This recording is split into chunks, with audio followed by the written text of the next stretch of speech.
1절서부터 3절까지 읽겠습니다. 히브리서 제1장. 옛적의 선지자들을 통하여 여러 부분과 여러 모양으로 우리 조상들에게 말씀하신 하나님이 이 모든 날 마지막에는 아들을 통하여 우리에게 말씀하셨으니 이 아들을 만유의 상속자로 세우시고 또 그로 말미암아 모든 세계를 지으셨느니라. 이는 하나님의 영광의 광채시요 그 본체의 형상이시라. 그의 능력의 말씀으로 만물을 붙드시며 죄를 정결하게 하는 일을 하시고 높은 곳에 계신 지극히 크신 이의 우편에 앉으셨느니라. 주 예수의 이름을 부르면서 은혜 보좌로 나오신 여러분들을 환영하고 축복합니다. 잘 오셨습니다. 낮이 길어지는 것 같아서 지금 우리가 새벽에 나오면 전에는 껌껌했었는데 지금 환하게 막 해가 비치는 것 같이 보입니다. 낮이 길어진다는 말은 여러분들 일할 시간이 많아진다는 뜻이거든요. 그래서 낮이 길어짐으로 태양빛이 비춰지니까 태양빛이 비춰지면 집에서 그냥 누워서 잠을 잘 수가 없잖아요.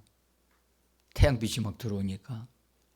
그래서 다 일찍 일어날 수밖에 없는데 이때가 모든 만물들이 막 성장하고 일을 함께 하는 시기입니다. 우리들도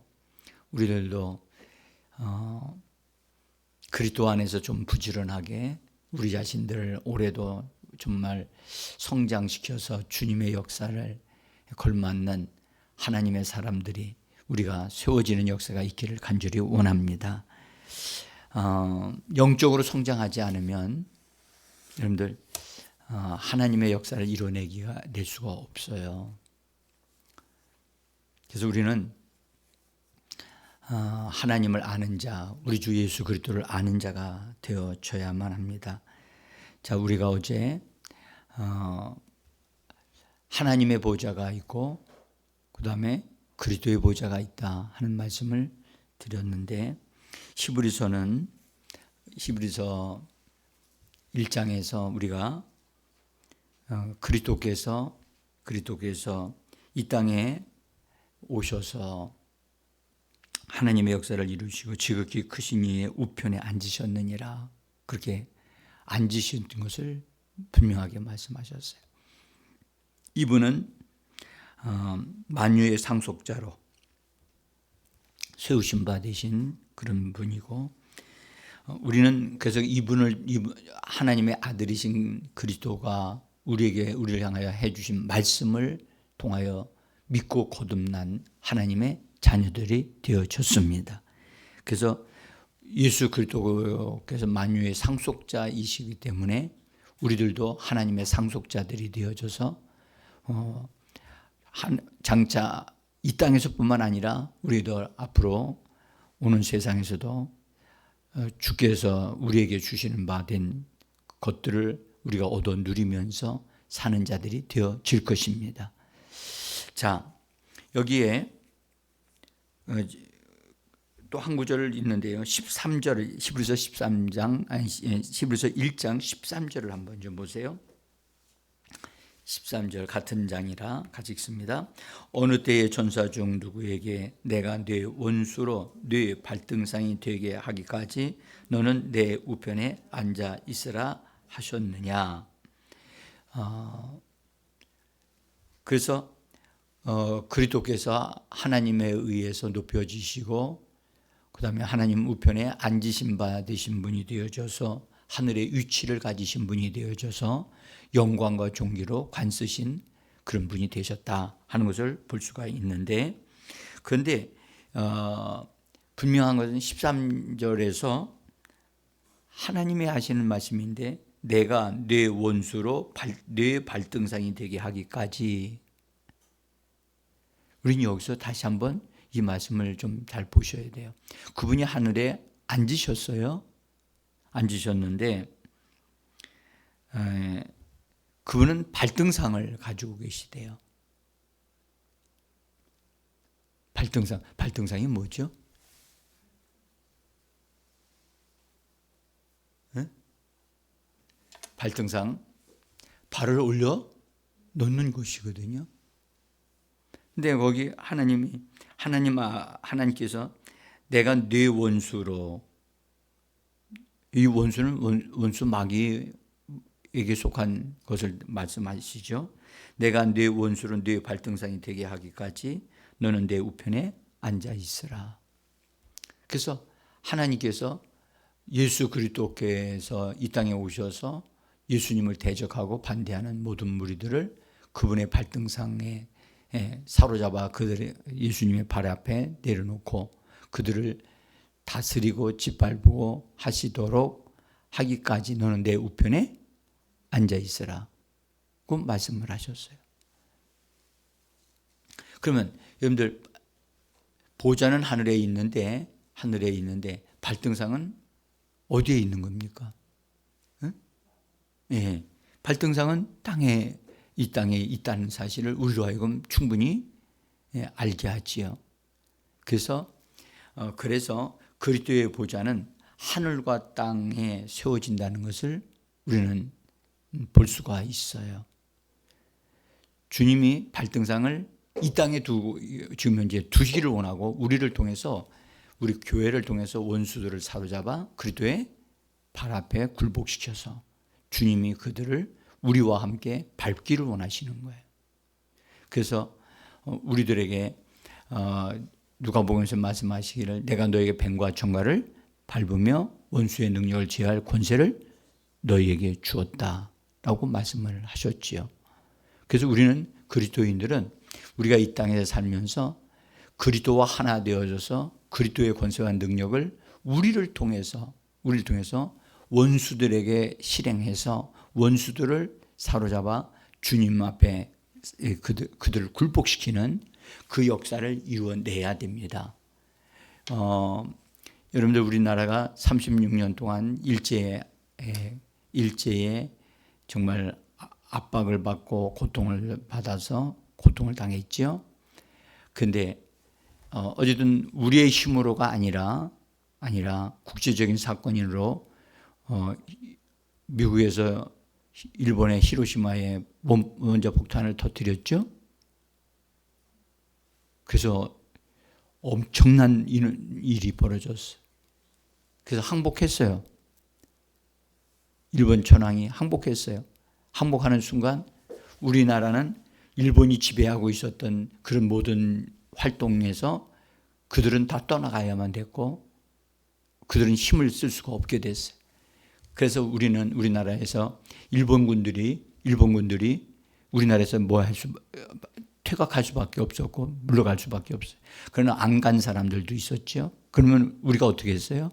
우리 조상들이 가서 그들을 다 몰아냈죠. 그렇죠? 그리고 그들을 처벌하는 일들도 할 수 있었어요. 그와 똑같아요. 그리스도께서 원수를 심판하고 굴복시켰어요. 항복시켰어요. 그리고 그가 항복했어요. 그러는 다음에 이제 그것이 선포됐단 말이에요. 그래서 선포돼서 이제 우리가 그것을 집행하는 자들이에요. 그리스도인들이. 그래서 이 땅은 우리가 사는 삶의 현장이지만 원수 악한 영들을 굴복시키고 다스리는 그런 우리의 삶의 터전임을 꼭 기억하여야 할 것입니다.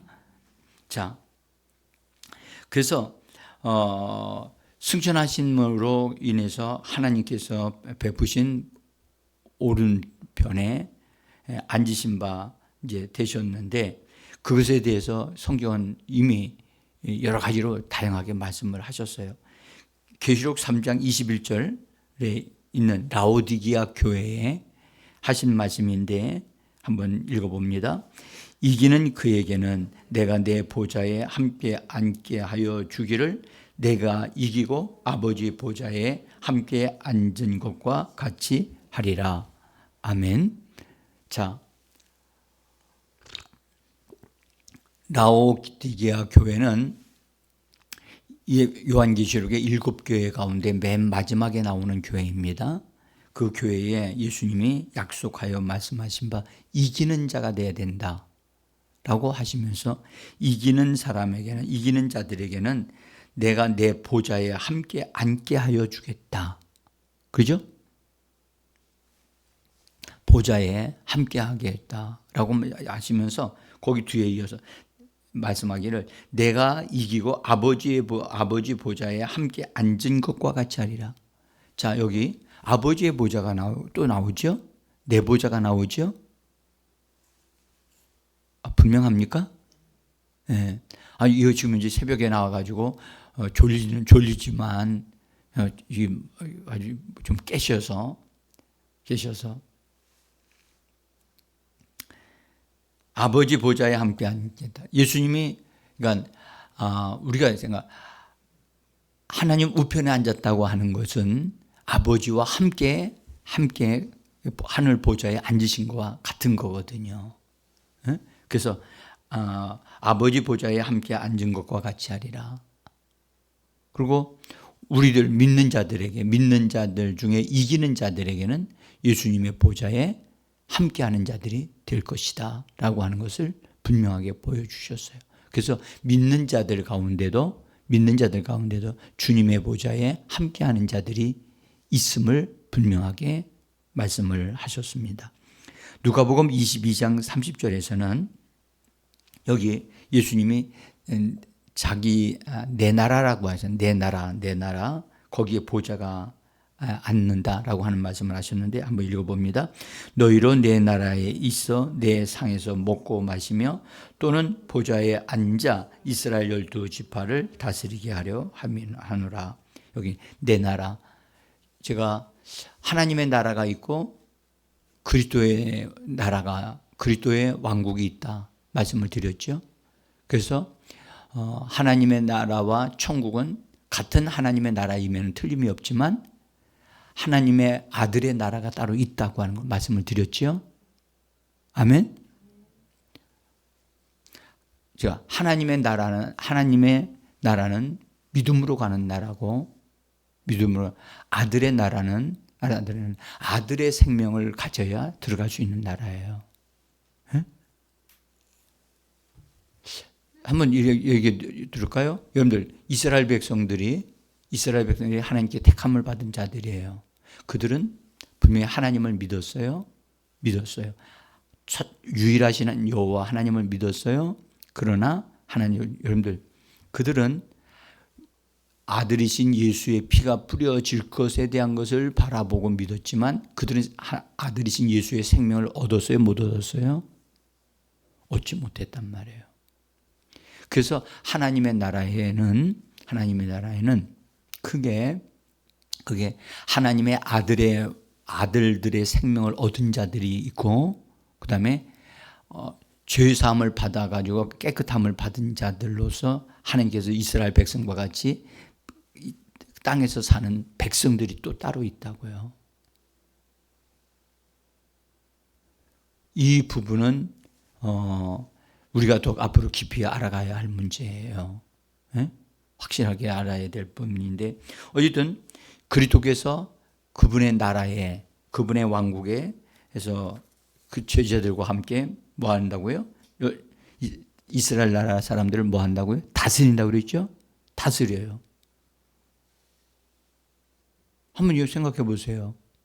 이 다스리는 거 심판한다는 의미도 있는데요. 이스라엘 백성들을 다스린다? 그러니까 다스리는 사람이 있고 다스림을 받는 사람이 있는 거잖아요. 그렇죠? 지금 이 약속의 말씀은 제자들에게 하신 거라고요. 예수님을 믿는 제자들에게 하신 말씀이라고요. 그러니까 예수님 시대에 태어난 예수님을 믿을 수 있는 복이 있는 사람들이 정말 그들은 유대인들 가운데 큰 은혜를 덧입은 자들이고 복을 받은 자들이죠.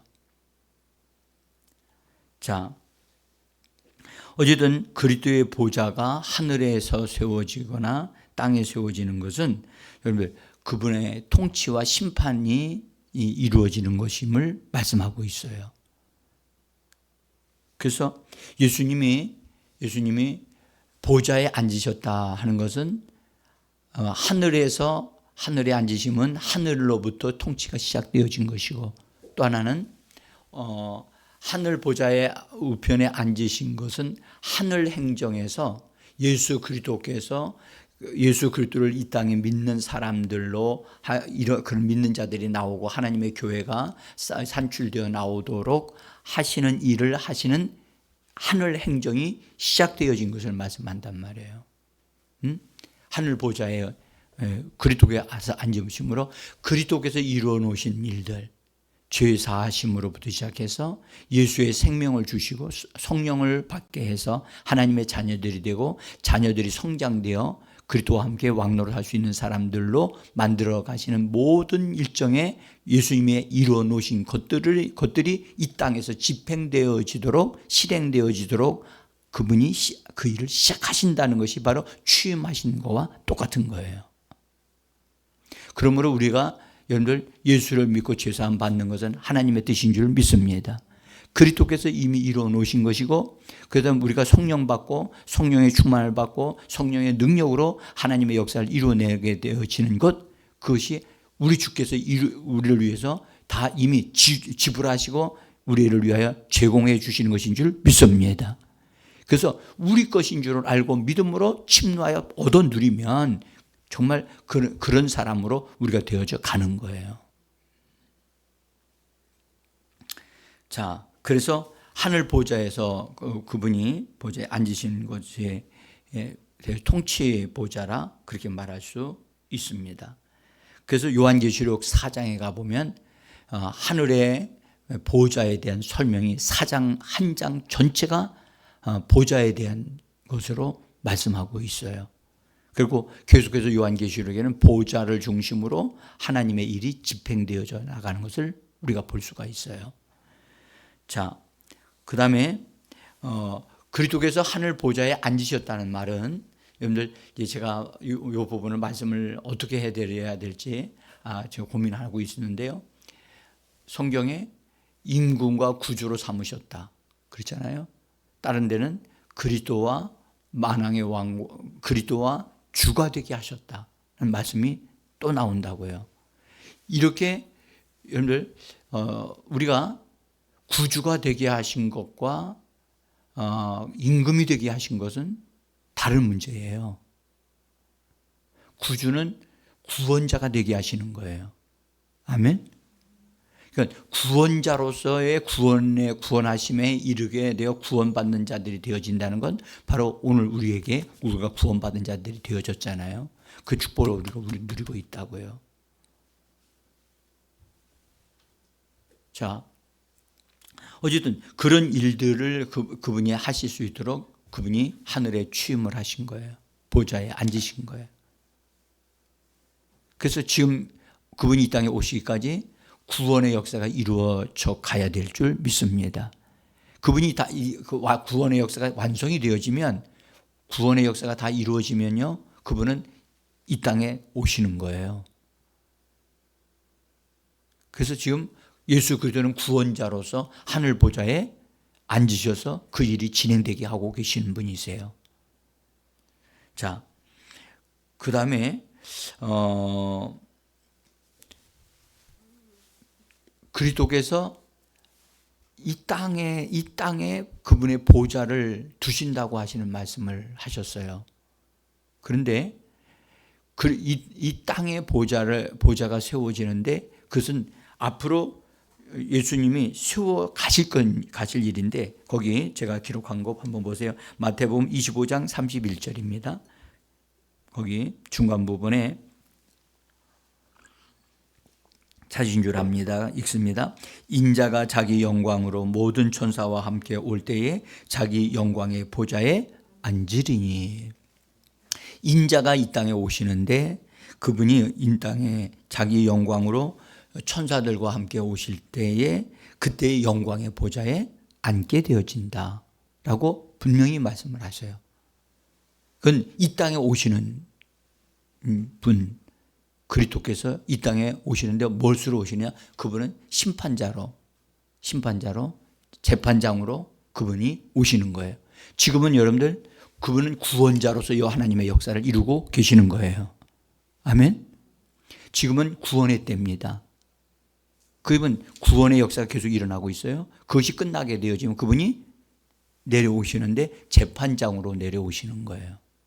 심판자로. 그래서 이 예수님이 이 땅에 영광의 보좌에 앉으시는 그것은 재판장으로 심판자로 앉으시는 것이고요. 근데 거기서 심판의 보좌라고 그런다고요. 그때는 성경에 말씀하기를 양과 염소를 갈라놓듯이 갈라놓고 염소에 속한 자들은 다 처리를 해버리고 양에 속한 자들은 하나님의 나라 예비된 자 나라로 들어가게 하시는 그 일을 집행하시는 분이라고요. 자, 그런데 아직 이 주님의 영광의 보좌가 이 땅에 세워지지는 않았지만 다른 보좌가 하나 더 있는데 그 보좌가 바로 은혜의 보좌예요. 은혜의 보좌. 그래서 히브리서 4장 16절에서는 이렇게 말씀합니다. 16절 한번 읽어보겠습니다. 그러므로 우리는 궁휼하심을 받고 때를 따라 돕는 은혜를 얻기 위하여 은혜의 보좌에 담대히 나아갈 것이니라. 그렇죠? 분명히 은혜의 보좌가 있어요. 은혜의 보좌는 은혜가 흘러나고 있는 거예요. 은혜는 거저 주신 바 되어진 거지요. 그래서 그 은혜를 값없이 얻어 누림으로 구원을 받고 놀라운 변화를 받아 하나님의 사람으로 세워질 수 있게 하는 은혜를 주시는 은혜를 베풀어 주시는 이 은혜의 보좌가 있어요. 우리가 바로 여러분들 우리가 이 새벽에 나온 것은 은혜의 보좌 안으로 우리가 들어가기 위하여 나온 줄 믿습니다. 이 은혜의 보좌는 여러분들 분명한 것은 그리스도께서 하늘 보좌에 앉으심으로부터 시작되어져 나온 거예요. 네? 아들을 통해서 우리에게 주신 바 된 은혜. 그래서 여러분들 요한복음 1장에서는 은혜와 진리는 율법은 모세로부터 나왔지만 은혜와 진리는 예수로부터 왔다라고 말씀하고 계시는 겁니다. 그러니까 은혜는 예수로부터 우리에게 주어진 거란 말이에요. 그래서 이 은혜의 보좌는 어디에 있느냐? 어디에 있어요? 네, 이 은혜의 보좌는 교회에 두시었고 교회로 모일 때에 가장 그 은혜의 보좌가 연합하여 하나가 되어서 넘치게 나타나지만 믿는 자들의 영 안에 그리스도께서 우리 안에 들어오시면서 우리들 안에 은혜의 보좌가 세워지게 되어지는 겁니다. 그래서 그리스도께서 우리 안에 들어오셔서 그분이 내 안에 거처를 마련하실 수 있도록 내 안에 그분의 보좌가 세워질 수 있도록 우리가 적극적으로 우리 자신을 내어 드리셔야 됩니다.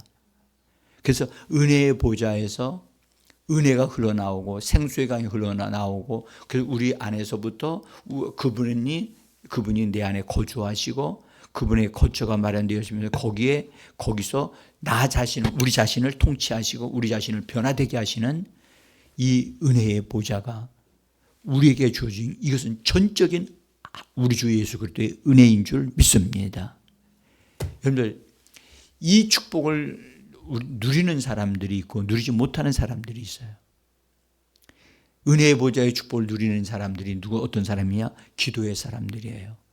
예배하는 사람들이에요. 네? 그래서 우리가 예배 드릴 때 은혜를 받는다고 하잖아요. 그렇죠? 그리고 기도할 때는 우리가 영으로 기도하고 마음으로 기도하기 때문에 영으로부터 흘러나온단 말이에요. 은혜가 나를 나되게 만들어 가는 겁니다. 아멘.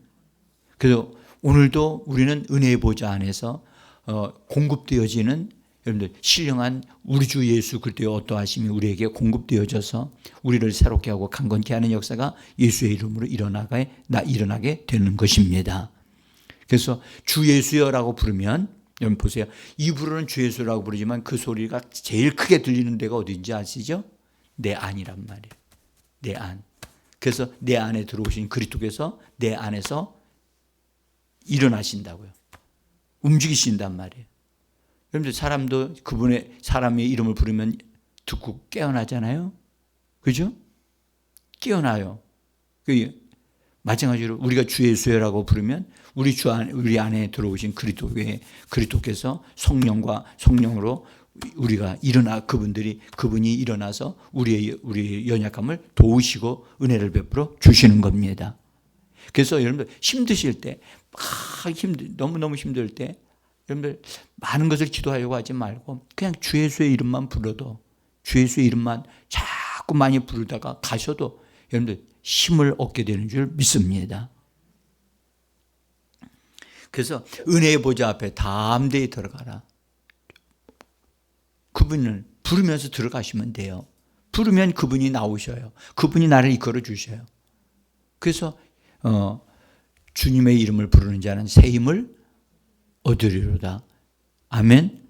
주님의 이름을 부르는 자는 구원을 얻고 성경에는 로마서에 말씀하기를 주의 이름을 부르는 자는 부요해진다고 말씀해 주셨습니다. 따라합시다. 부요해진다. 그 말은 강해진다는 의미도 있거든요. 그래서 여러분 우리 스스로를 강하게 만들 수는 없지만 강하게 되어지는 비결은 주님의 이름을 부르는 거예요. 네? 그리고 이 새벽에 힘을 얻으셔서 오늘도 승리하는 하루, 하나님의 역사를 이루는 복된 하루가 되기를 예수 이름으로 축복합니다. 기도하겠습니다.